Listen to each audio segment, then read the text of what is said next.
Bapa kami yang di sorga, kami bersyukur kepadamu pada pagi hari ini di mana kami boleh beribadah, kami boleh memuji dan memuliakan Tuhan, dan inilah saatnya bagi kami ingin membaca, kami ingin mendengar dan merenungkan firman-Mu.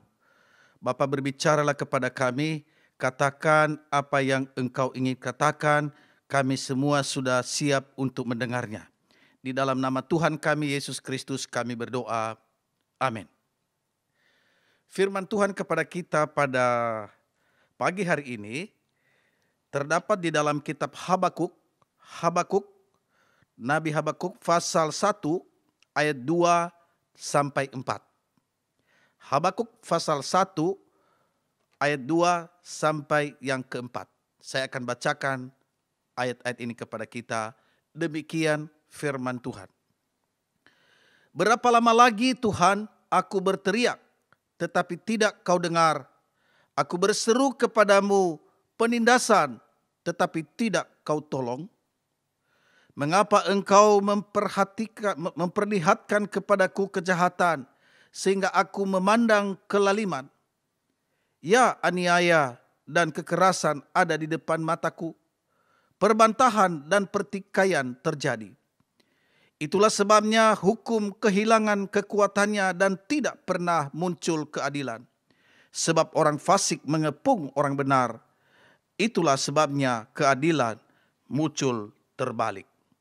Demikian jauh pembacaan firman Allah. Kita berbahagia kalau kita mendengar, memelihara, dan melakukan dalam kehidupan kita sehari-hari.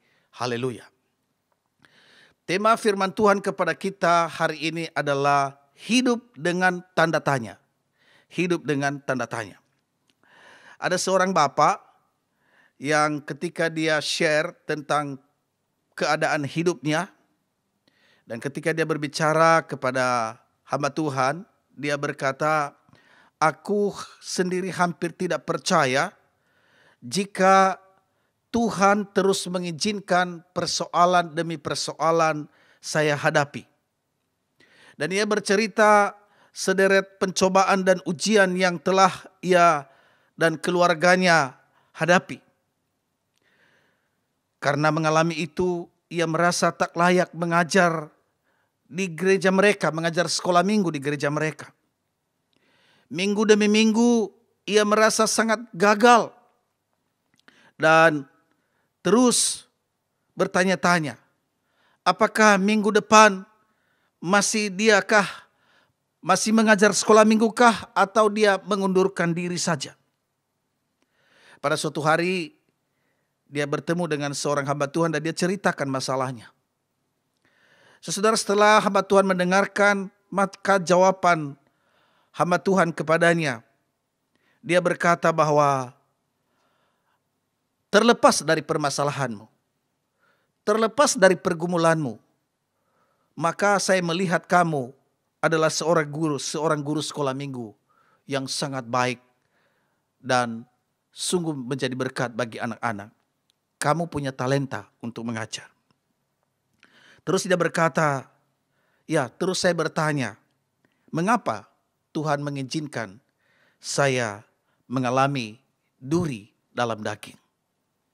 Dan ketika mengatakan seperti itu, saudara, bukan hanya orang ini yang mengalami seperti itu. Hamba Tuhan Paulus di dalam 2 Korintus 12, dia juga pernah mengalami yang disebut dengan duri dalam daging. Ada penderitaan, ada kesakitan yang luar biasa dialami oleh hamba Tuhan ini. Siapakah hamba Tuhan ini, saudara? Ia dipakai Tuhan dengan luar biasa. Dia mendoakan orang sakit bisa disembuhkan. Tetapi ketika dia berdoa, dia katakan sudah 3 kali dia berdoa. Apa jawaban Tuhan? Tuhan berkata, cukuplah kasih karuniaku bagimu, sebab justru dalam kelemahan kuasaku menjadi sempurna. Saudara yang saya kasih dalam Tuhan Yesus Kristus, poinnya di sini, bahwa ketika dia meminta kepada Tuhan, Tuhan pasti menjawab doanya. Tetapi jawaban itu tidak sesuai dengan pemikiran secara logika manusia. Harusnya ketika Paulus berdoa,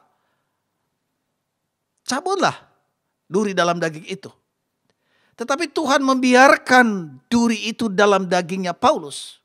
Tapi Tuhan berkata, justru di dalam kelemahanmu Paulus, kuasaku menjadi nyata.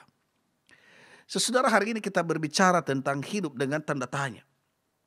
Kita sering mendengarkan kalimat sesuai dengan kehendak Tuhan dan rencana Tuhan. Betul ya? Seringkali kita mendengarkan bahwa itu sesuai dengan kehendak Tuhan. Sesuai dengan rencana Tuhan. Nah, masalahnya Bapak dan Ibu saudara-saudaraku yang saya kasih dalam Tuhan. Mengetahui kehendak Tuhan dan rencana Tuhan itu tidak gampang. Tidak mudah memahami kehendak dan rencana Tuhan. Secara umum kehendak Tuhan itu dinyatakan melalui firman-Nya. Tetapi di dalam situasi-situasi tertentu ada kehendak Tuhan. Dan dalam situasi-situasi seperti itu kita bertanya, apakah situasi ini sesuai dengan kehendak Tuhan? Mengapa hal ini terjadi? Apa yang Tuhan kehendaki dari hidupku? Dan seringkali kita bertanya tentang hal ini. Mari pada pagi hari ini saudara, kita mau mendengarkan pertanyaan seorang nabi namanya Nabi Habakuk. Saudara, kita bisa membaca pertanyaannya tadi dalam firman Tuhan yang sudah kita baca. Di situ dia berkata, berapa lama lagi Tuhan? Aku berteriak, tetapi tidak kau dengar. Aku berseru kepadamu, penindasan, tetapi tidak kau tolong. Mengapa engkau memperlihatkan kepadaku kejahatan, sehingga aku memandang kelalaian? Saudara-saudara yang saya kasih dalam Tuhan, siapakah yang melontarkan pertanyaan dan gugatan ini kepada Tuhan? Habakuk, saudara. Siapakah Habakuk ini? Ia adalah seorang nabi Allah. Dia seorang penyambung lidah Allah kepada umatnya. Habakuk melayani khususnya pada waktu itu adalah di Israel Selatan atau Yehuda. Pada zamannya pemerintahan Yoyakim.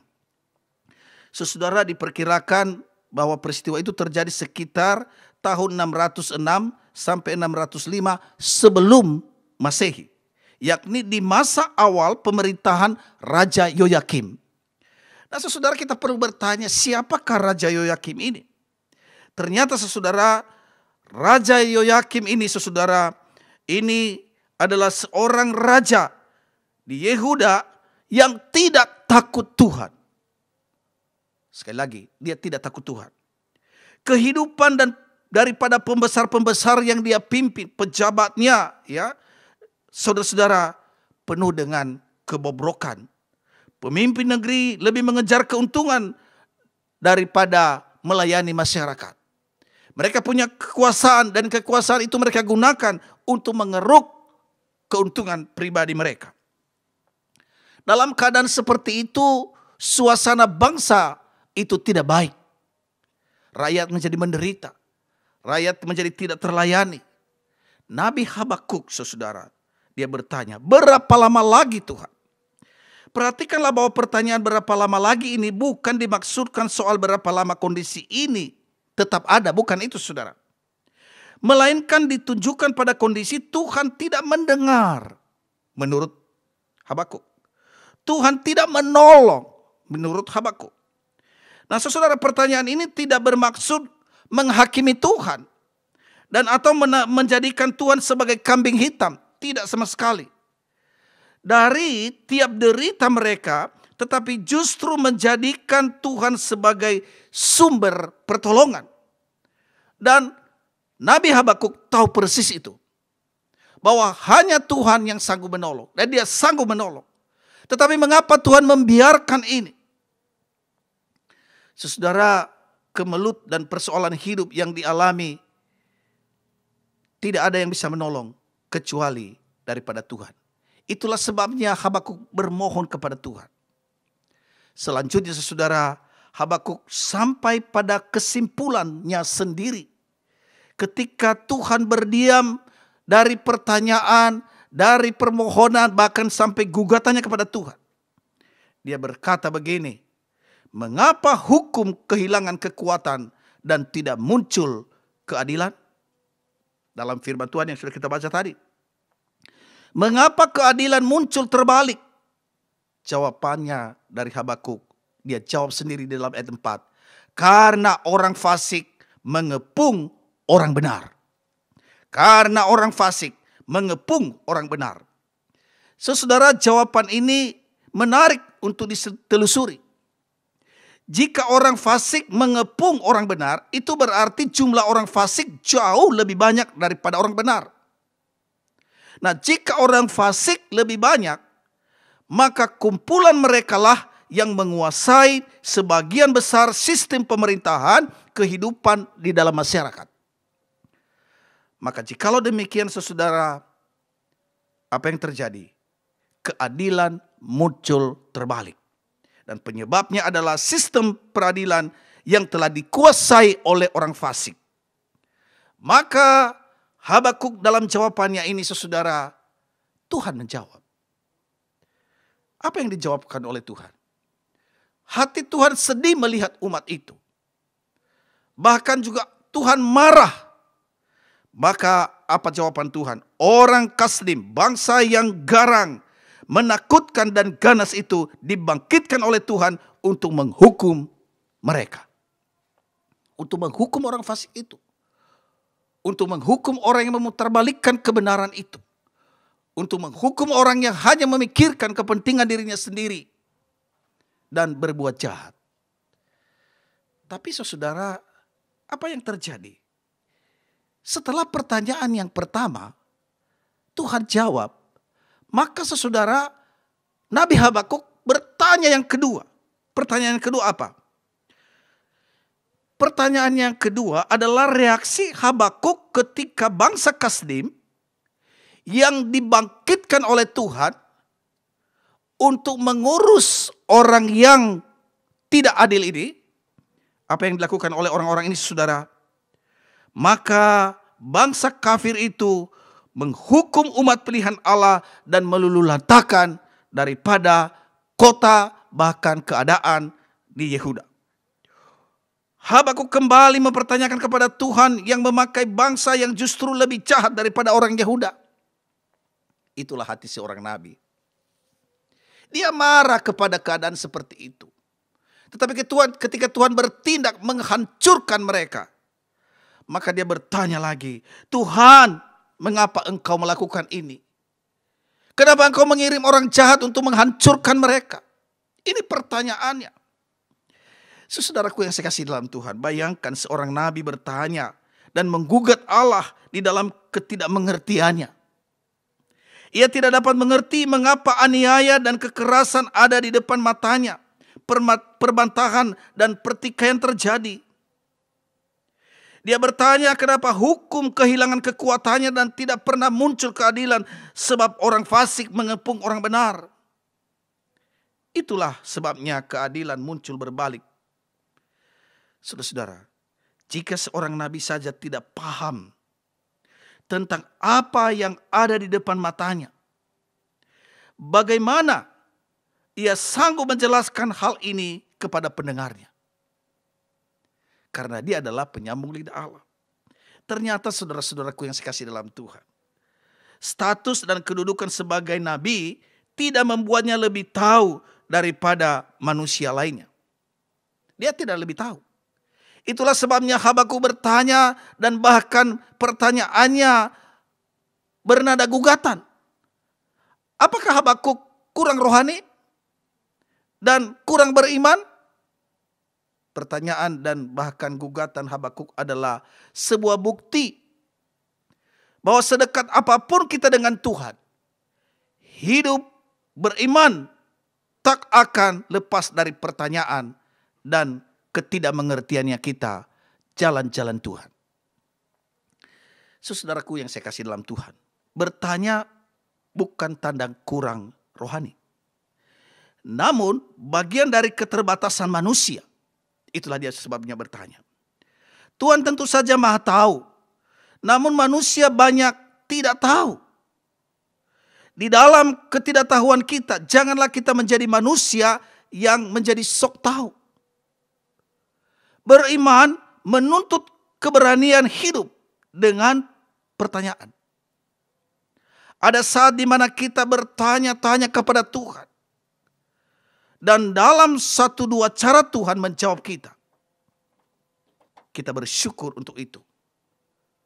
Namun ada saatnya kita harus hidup dengan tanda tanya. Mengapa Tuhan? Dan mengapa? Bagaimana cara Tuhan? Tidak banyak orang tahu hidup dengan pertanyaan. Tidak banyak orang senang dengan hal itu.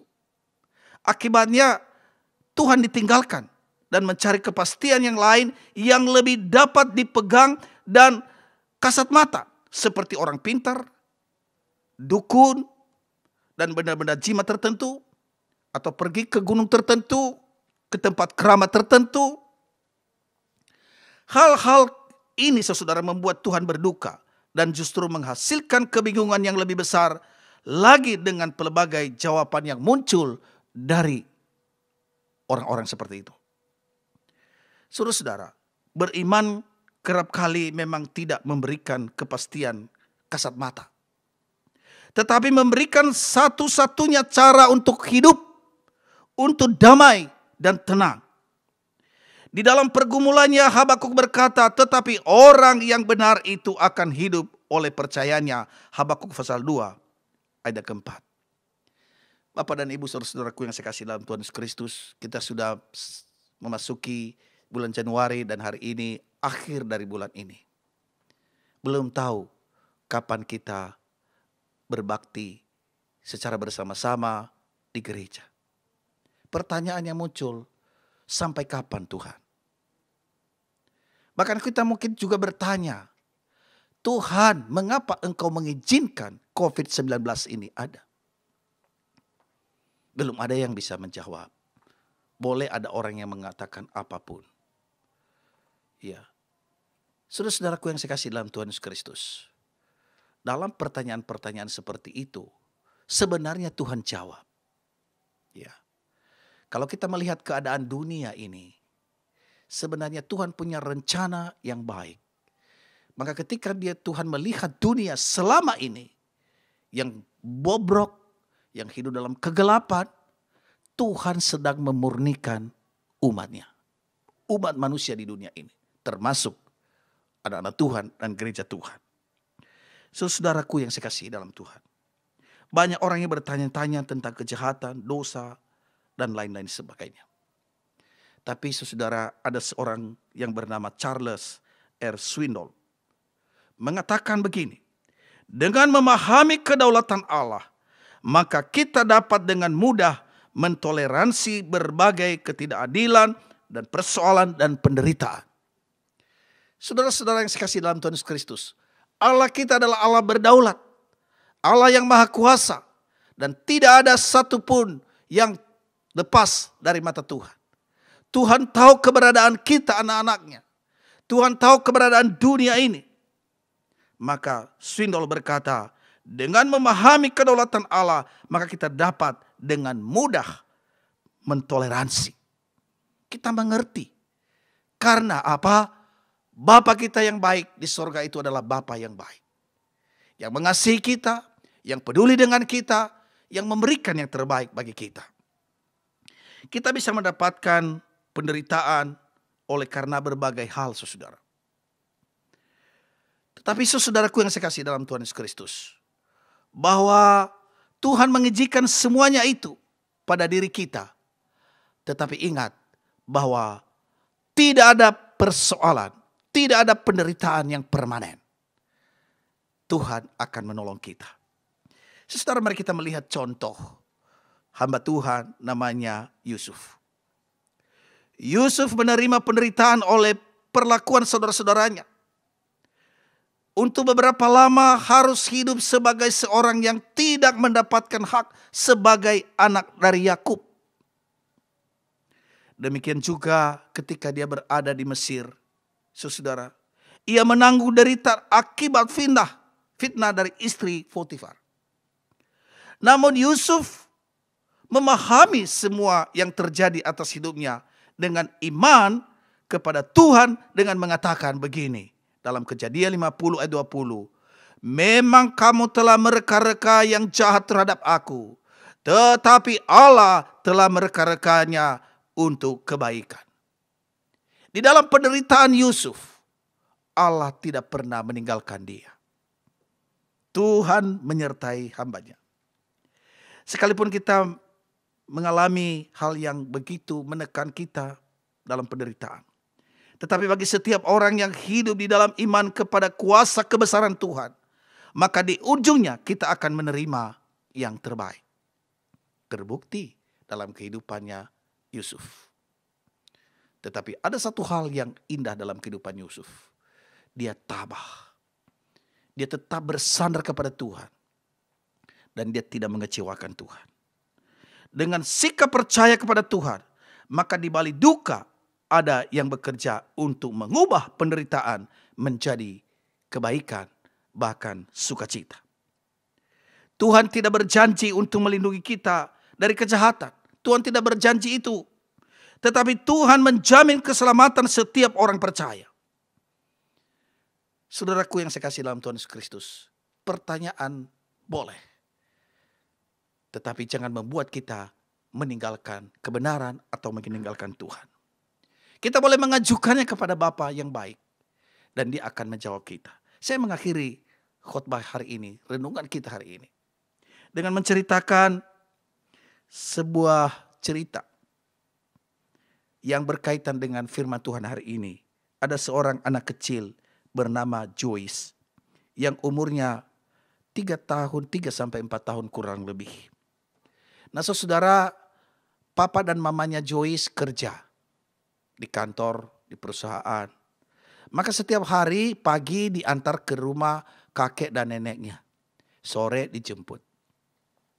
Karena tiap hari seperti itu, si Joyce walaupun masih kecil, dia sudah menghafal rute jalan dari rumahnya yang kurang lebih 4 sampai 5 kilometer itu sampai ke rumah kakek dan neneknya. Dia sudah hafal itu. Nah, suatu ketika karena macet dalam perjalanan, bapaknya ambil jalan lain. Nah, saudara, apa yang terjadi? Joyce ngomel sama bapaknya. Dan dia terus ngomel, bahkan marah sama bapaknya. Papa, kenapa ambil jalan lain? Ini bukan jalan kita menuju rumah kakek dan nenek. Dia ngomel terus. Bapaknya mencoba menjelaskan. Joyce, hari ini kalau kita lewat ini macet dan kita bisa terlambat. Papa ambil jalan yang pintas, yang tidak macet begitu. Tapi si Joyce tidak mengerti apa itu macet. Apa itu jalan pintas yang terbaik. Karena pikirannya terbatas. Karena dia ngomel terus, apa yang dilakukan oleh bapaknya? Bapaknya diam. Tidak bicara satu patah kata pun lagi. Karena anaknya tidak mengerti. Tetapi dia berusaha secepat-cepatnya sampai di rumah kakek dan neneknya Joyce. Nah, maka pada waktu sampai di depan rumah dan mobil berhenti, baru bapaknya jelaskan. Dia katakan kalau kita tadi lewat rute itu, kita belum sampai karena macet. Ini lebih cepat. Nah, apa yang dilakukan oleh Joyce? Dia katakan, Papa hebat. Dia bertepuk tangan. Papa luar biasa. Dari menggerutu, ngomel, berubah menjadi pujian. Saudara-saudara yang saya kasih dalam Tuhan Yesus, kadang-kadang Tuhan seperti itu juga. Kita bertanya. Nah, kita bertanya, kenapa Tuhan? Kenapa begini jalannya? Kenapa begini? Tetapi dalam pikiran Allah itulah yang terbaik. Joyce tidak mengerti bahwa ada macet dan bisa terlambat. Tuhan jauh lebih tahu mana yang terbaik bagi kita. Dan itulah yang Tuhan tuntut kita. Mari Bapak Ibu saudara-saudaraku yang saya kasih dalam Tuhan Yesus Kristus. Ada banyak hal dalam hidup kita yang merupakan pertanyaan dan pertanyaan. Tetapi ingatlah Allah yang lebih tahu. Dan kepada Allah yang lebih tahu itu, mari kita bersandar sepenuhnya kepada Tuhan dan taatlah kepadanya. Mari kita tundukkan kepala dan kita berdoa. Allah Bapa kami yang ada di sorga, terima kasih untuk firman-Mu yang boleh kami baca, kami dengar, kami renungkan. Biarlah firman ini juga boleh mengingatkan kami dan meneguhkan kami ketika ada banyak masalah dalam hidup kami yang merupakan pertanyaan dalam hidup kami, kenapa harus begini? Tetapi sesungguhnya Tuhanlah yang lebih tahu yang terbaik dari kami. Dan ajarlah kami Tuhan untuk dengar-dengaran akan Engkau, dan untuk mentaati akan Engkau, dan untuk sedia mengikuti kehendak-Mu. Terima kasih Bapa. Bapa yang baik, kami berdoa untuk jemaat GKBI. Pada pagi hari ini Engkau mengerti dimanapun mereka berada dan apapun keadaan mereka. Ya Tuhan, tolonglah mereka ketika mereka juga ada dalam pertanyaan-pertanyaan. Tolonglah mereka ketika ada dalam tekanan dan pergumulan dan masalah. Baik itu masalah ekonomi, kesehatan, dan masalah-masalah dalam keluarga. Biarlah Tuhan campur tangan menolong dan menyertai seluruh warga jemaat GKBI yang begitu setia mengasihi dan memuliakan Engkau. Tuhan, kami bersyukur ada beberapa anggota jemaat kami yang berulang tahun, yaitu Saudari Clarissa Rachel Kamarga pada tanggal 25 Januari. Saudari Radika Asdawati 29 Januari. Saudara Ronald Ignatius Bunaidi tanggal 30 Januari. Saudara Yesun Utomo tanggal 30 Januari. Dan Ibu Lim Min Siu tanggal 30 Januari. Allah Bapa kami yang baik, Engkau sudah menyertai mereka pada waktu yang lampau. Tuhan, sertai lagi mereka dan pimpinlah.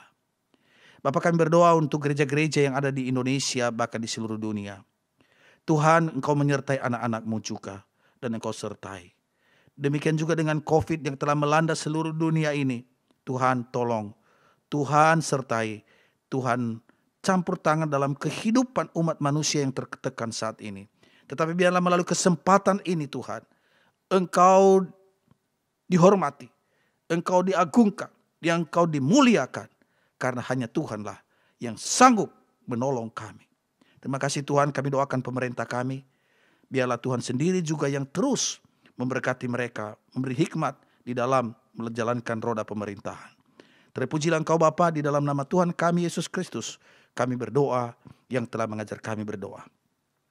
Bapa kami yang di surga, dikuduskanlah nama-Mu, datanglah kerajaan-Mu, jadilah kehendak-Mu di bumi seperti di surga. Berikanlah kami pada hari ini makanan kami yang secukupnya, dan ampunilah kami akan kesalahan kami, seperti kami juga mengampuni orang yang bersalah kepada kami.